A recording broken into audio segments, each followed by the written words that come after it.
భూముల కేటాయింపు వ్యవహారంపై భూమన కరుణాకర్ రెడ్డి సంచలన వ్యాఖ్యలు చేశారు. అలిపిరి సమీపంలోని అత్యంత విలువైన టీటీడీ భూములను ఒబెరాయ్ గ్రూప్కు కట్టబెట్టడం ద్వారా ప్రభుత్వం టీటీడీకి తీరని ద్రోహం చేస్తుందని ఆరోపణలు గుప్పించారు.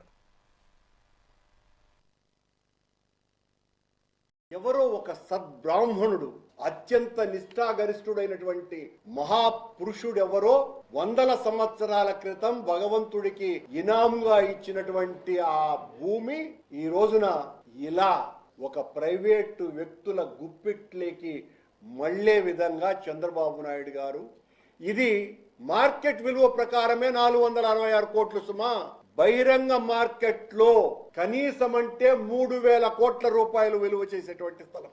కోహినూరు వజ్రానికి ఏ రకంగా వెల కట్టలేమో టీటీడీ స్థలమైనటువంటి ఈ స్థలానికి కూడా అలా వెల కట్టలేము.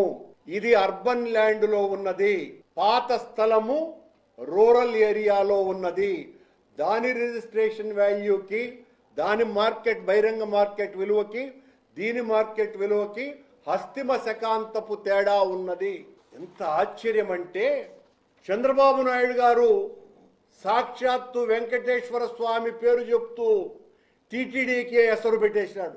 3,000 కోట్ల రూపాయలు విలువ చేసేటువంటి స్థలాన్ని అప్పనంగా ఆ ఒబెరాయ్ హోటల్ వాళ్ళు ముంతాజ్ హోటల్స్ అనే పేరును మార్చినారు, సర్వా అనే పేరు మార్చినారు.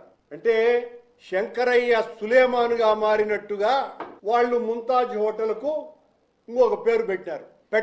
పెట్టమని చంద్రబాబు నాయుడు గారు చెప్పుంటారు.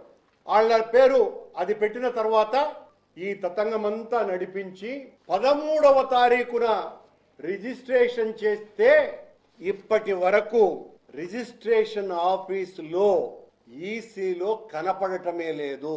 5వ తారీఖున రిజిస్టర్ చేశారు, 13న జీవో వచ్చింది, 5న రిజిస్టర్ చేశారంట.